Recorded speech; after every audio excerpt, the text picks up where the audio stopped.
All right, so get this. Today's deep dive is going to be a little different. Oh. Yeah, it's all about translation. Okay. But not just any translation. We're talking about bringing a Taiwanese podcast concept to English. Interesting. And I got to say, these names might seem simple, but they really do hold like a whole philosophy of aging and connection. I see. We're looking at John and this segment called Due, and we're trying to figure out how to translate those while still keeping that original magic. Yo, I see what you mean. Those titles. Yeah. You definitely get a sense of the podcast's vibe just from those. Even if you don't speak Taiwanese. Yeah. John sounds casual, approachable, like just a friendly chat over tea. Uh-huh. And there's just like a warmth to it, maybe even a hint of music in there. Yeah, you hit the nail on the head. That's exactly the feeling we're going for. Nice. So now imagine a podcast where the conversations are completely unscripted and authentic. It's like throwing out the rigid format of traditional media and letting things flow naturally. Sounds refreshing. Doesn't it? Kind of like what we aim for here. Yeah. A deep dive into knowledge without overwhelming the listener. Right. It's about letting those in-depth stories and diverse perspectives shine through, even if they don't always get the spotlight. I like that. And there are all these cool details that highlight their approach. Like what? So, for example, guests can choose whether or not to wear makeup. Oh, wow. Breaking norms right off the bat. And there's even talk of recording episodes while running or cycling. Whoa, that's taking authenticity to a whole new level. Yeah. I can already see why this podcast would resonate with listeners who just crave that genuine connection. Right. And here's another one. Yeah. The host is willing to scrap an entire episode if it contains any harmful content. He's not afraid to prioritize responsibility over just, pushing something out there. That's a bold move. I know. It really says a lot about their values and commitment to ethical storytelling. Yeah. Especially when you consider that this podcast tackles some pretty sensitive topics. Exactly. And that leads us to the segment we're really focusing on here. Okay. Dives into the challenges facing Taiwan's aging population. It's all about supporting families with both elderly members and members with disabilities, what they call S families. I see. Those are some universal challenges for sure. Yeah. It doesn't matter if you're in Taiwan or anywhere else. The dynamics of aging and caregiving are something so many listeners can relate to. Absolutely. They offer practical advice on everything from physical and mental health to navigating technology as you get older. Oh, wow. Even finding leisure activities for seniors.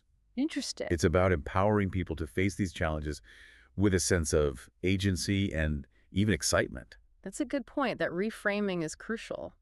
Isn't it? Instead of looking at aging as something to fear, it becomes like this stage of life full of potential and new ways to connect with the world. Okay, drum roll, please. Well, for John, we landed on Let's Chat with John. I like it. And for Shou Yi, it's Golden Harmony of Happiness. Let's Chat with John perfectly captures that informal, inviting feel of the original. Yeah. And Golden Harmony of Happiness. What a beautiful phrase. Right. It's hopeful, positive, and it subtly hints at the golden years without being overly literal. Yeah, we really wanted to get these translations right, especially Golden Harmony of Happiness. It had to reflect that unique blend of care and community and finding joy, even amidst challenges that the segment embodies. That's the heart of it, isn't it? It's not just about providing information. Wow. It's about cultivating a mindset of balance and purpose in later life, which is something we can all aspire to. And to give you a little glimpse into the host's personality and what drives him, I got a couple of anecdotes from the source material. Oh, I'd love to hear them. Okay, so in one, John shares how he couldn't watch a certain TV show because it was just too reminiscent of the struggles faced by families with disabled children.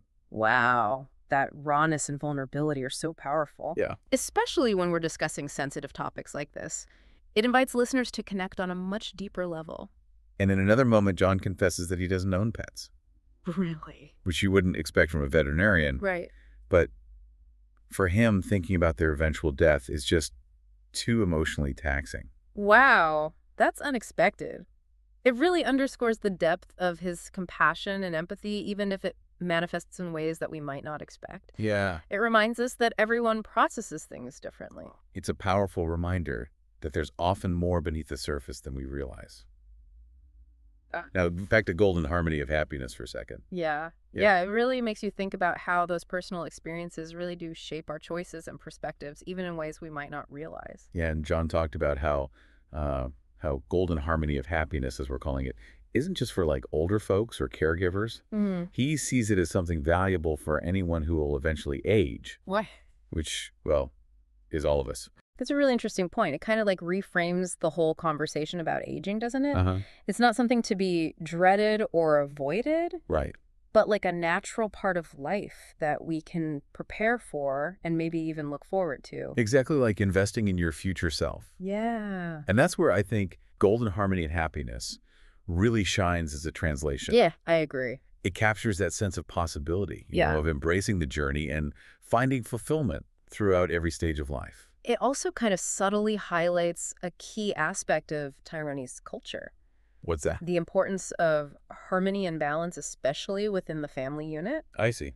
So it's not just a literal translation, it's like a cultural bridge as well. That's exactly what we were going for. Nice. We spent a lot of time, you know, discussing different options, making sure that the translations were accurate and conveyed the spirit of the original. It's a good reminder that translation is as much an art as it is a science. It's about finding the right notes, the right rhythm, to evoke the same emotions and ideas across different languages. And to do it right, you really do need collaboration. Oh, absolutely. We went back and forth really digging into the nuances of both the original Taiwanese and the English translations. And the result is something really special. Let's Chat with John and Golden Harmony of Happiness.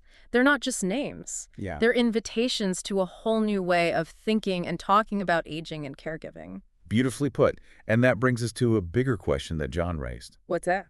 How can we create communities that support and celebrate aging rather than viewing it as a burden? That's the question, isn't it? That's a crucial question for all of us as our societies continue to age. Yeah. How do we make sure that older adults feel valued, connected, and empowered? Right. How do we create systems that support both those receiving care and those providing it? It's about shifting the narrative, isn't it? Yeah. Moving away from the idea of aging as decline and towards a more holistic view that embraces the wisdom, the experience, and the unique contributions of older adults. It's also about recognizing the interconnectedness of generations. I see. What happens to one generation affects all generations. Yes.